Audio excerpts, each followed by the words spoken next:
Hello દોસ્તો, ધનશ્રી એકેડમીથી હું Nimish sir વાત કરી રહ્યો છું. કેમ છો? મજામાં ને? સ્વાગત છે તમારું બધાનું નવા વિડીયોમાં. જો તમે પહેલી વાર આવ્યા હોય આ ચેનલ પર તો ચેનલને સબસ્ક્રાઈબ કરી દેજો, લાઇક કરી દેજો, એટલે જ્યારે પણ હું લાઈવ આવું તમને નોટિફિકેશન મળી જાય. તો મિત્રો બધાનું સ્વાગત છે ફરીથી એકવાર. જો તમારી પાસે ડીમેટ એકાઉન્ટ ના હોય તો ડિસ્ક્રિપ્શનમાં લિંક છે, તેનાથી તમે ઓનલાઈન ઓપન કરી શકો ડીમેટ એકાઉન્ટ અને ટ્રેડ કરી શકો. તો એન્જલ વનનું નીચે ડીમેટ એકાઉન્ટની લિંક છે, એનાથી નવા અકાઉન્ટ ઓપન કરી લો. તમારા ફેમિલીમાં કોઈ પણ ના, તો તમે ભવિષ્યમાં આવનારા આઈપીઓ અને ટ્રેડિંગ કરવા માટે તમને યોગ્ય રહેશે. આજે વાત કરીએ મિત્રો, આજે છે 9 જાન્યુઆરી 2024 અને આજે પોલીકેબનો શેર ઘણો પડ્યો છે, એટલે કે 8.93 એટલે કે 9%ની લગભગ, 8.9%ની લગભગ નીચે પડ્યો છે. સવારથી આજે એમાં ખૂબ વેચવાલી હતી, ખૂબ નીચે આવ્યો. તો એનું કારણ શું છે આપણે જાણીએ અને શાના માટે આ શેર આજે એટલો તૂટ્યો છે, તો એ વસ્તુ પર આપણે આજે વાત કરશું. તો સૌથી પહેલાં આપણે જોઈએ તો પોલીકેબ ઇન્ડિયાના 50 સ્થળોએ પર ઇન્કમટેક્સના દરોડા પડ્યા છે એવા ખબર આવ્યા છે. CNBC TV 18 દ્વારા ખબર આપવામાં આવી છે અને એમાં ખબર પડી છે કે પોલીકેબ ઇન્ડિયાના 50 સ્થળો પર ઇન્કમટેક્સના દરોડા પડ્યા છે. અને જ્યારથી ખબર આવી સવારથી ત્યારથી આ નીચે જ જઈ રહ્યો છે મિત્રો. મેનેજમેન્ટ સાથે જોડાયેલા લોકોના ઘર, ઓફિસમાં પણ રેડ અને શેર 8%થી વધારે ઘટાડો, એટલે કે બંધ થતાં 8.93% નીચે જતો રહ્યો છે.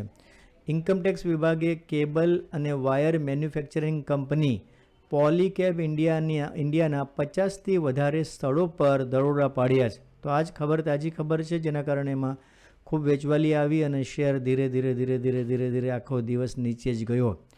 મીડિયાના રિપોર્ટ અનુસાર આઈટી વિભાગે કંપનીના મેનેજમેન્ટ સાથે જોડાયેલા લોકોના ઘરે અને ઓફિસ પર પણ આ દરોડા પાડ્યા છે, એટલે કે સર્ચ કર્યું છે. તો એના માટેનો આ ખબર આવી છે. જો કે દરોડા પાછળના કારણો હજી સુધી માહિતી બહાર આવી નથી, પણ કંઈ ટેક્સેશન વિશે, ઇન્કમટેક્સ વિશેની જ કંઈ માહિતી કદાચ હોઈ શકે એવું માર્કેટમાં જાણવા મળ્યું છે. હવે દરોડાના સમાચાર બાદ કંપનીના શેરોમાં 8%નો ઘટાડો જોવા મળ્યો હતો અને અત્યારે બંધ થઈ બજાર ત્યારે 8.93% નીચે છે. તો તેથી તેની કંપનીનું માર્કેટ કેપિટલ ઘટીને 81.01 હજાર કરોડ થઈ ગયું છે.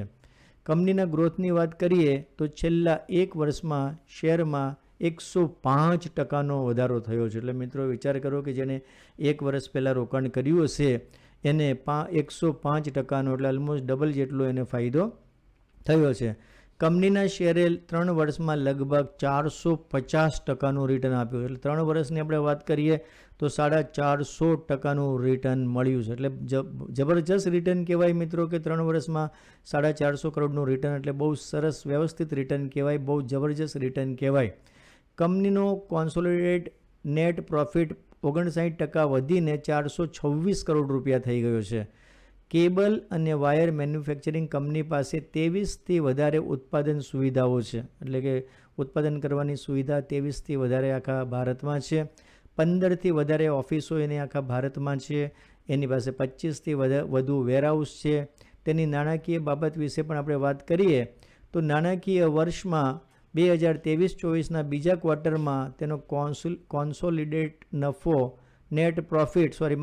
કોન્સોલિડેટેડ નેટ પ્રોફિટ 59% વધીને 426 કરોડ અને આવક 26.5% વધીને 4,218 કરોડ રહી છે. તો મિત્રો આ જ ખબર છે. આપણે જોઈએ તો સવારથી શેરમાં આપણે એના ચાર્ટ પર જોઈએ તો સવારે અહીંયા ખુલ્યા પછી કમ્પ્લીટલી નીચે ગયો, થોડો બાઉન્સ થયો, પાછો નીચે આવ્યો, થોડો બાઉન્સ થયો અને છેલ્લે અહીંયા બંધ થઈ ગયો. 4,874.95 પૈસા પર અહીંયા બંધ થઈ ગયો છે બજારમાં, આપણે જોઈ શકીએ. અને આ જો 4-5 આ સવારનો એનો હાઈ હતો 5,399 અને ત્યાંથી ધડાધડ નીચે જ ગયો. હવે આપણે મહિનાનું જોઈએ તો આ મહિનાના ચાર્ટ આપણી સામે જ છે.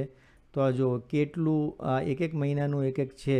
છેલ્લા આપણે 3 વર્ષ કે 2 વર્ષનો આ જોઈએ, આ મંથલી ચાર્ટ પર છે આપણે. આ જો 2023નો છે મંથલી ચાર્ટ, તો વર્ષ દાડાથી પણ ઉપર જ ચાલી રહ્યો છે. 2100 રૂપિયાથી ઉપર જ ચાલી રહ્યો છે. 29 જુલાઈ 2022થી જો કન્ટિન્યુઅસલી અપ ટ્રેન્ડમાં છે, એક સરખો વધી રહ્યો. તો 2140થી વધવાનું શરૂ થયું 8 જુલાઈ 2022થી અને ત્યારથી કન્ટિન્યુઅસ અપ ટ્રેન્ડમાં જ છે. મતલબ કન્ટિન્યુઅસ અપ ટ્રેન્ડમાં જ વધી રહ્યો છે મિત્રો. આ જો અહીંયાથી આ ભાગવાનું ચાલુ થયું તો આ કેટલો અહીંયાથી આ કેટલો ભાગ્યો, કન્ટિન્યુઅસ અપ ટ્રેન્ડમાં જ છે મિત્રો. અહીંયાથી આખો અપ ટ્રેન્ડમાં જ છે. તો પૈસા ઓલમોસ્ટ ડબલ જેટલા વધી ગયા છે, ડબલથી પણ વધારે વધી ગયા છે. તો આ જ ખબર હતી મિત્રો કે એના માટે જ હું આ વિડીયો બનાવી રહ્યો છે કે પોલિકોપ ઇન્ડિયાના 50 સ્થળો પર ઇન્કમ ટેક્સના દરોડા પડ્યા છે એવા ખબર આવી રહ્યા છે, અને એના કારણે આજે શેરની અંદર બહુ નીચે આવી ગયો છે, બહુ એમાં ધુલાઈ થઈ રહી છે, શેર નીચે પડી રહ્યા છે. એ જ ખબર હતી. શું તમારી પાસે પોલિકેબનો શેર છે? કેટલા % તમને પ્રોફિટ રહ્યું છે? અથવા બીજા કયા શેર છે? કમેન્ટમાં જરૂર લખજો. શેર બજાર શીખવું હોય તો આવો ધનશ્રી એકેડેમીમાં, જ્યાં ઓનલાઈન ઓફલાઈન કોર્સ શીખવાડવામાં આવે છે. તો આવો, શીખો, સમજો, પ્રેક્ટિસ કરી અને બજારમાં આગળ વધજો. આજના માટે એટલું જ. ફરીથી નવા વિડીયોમાં મળશું. Thank you very much.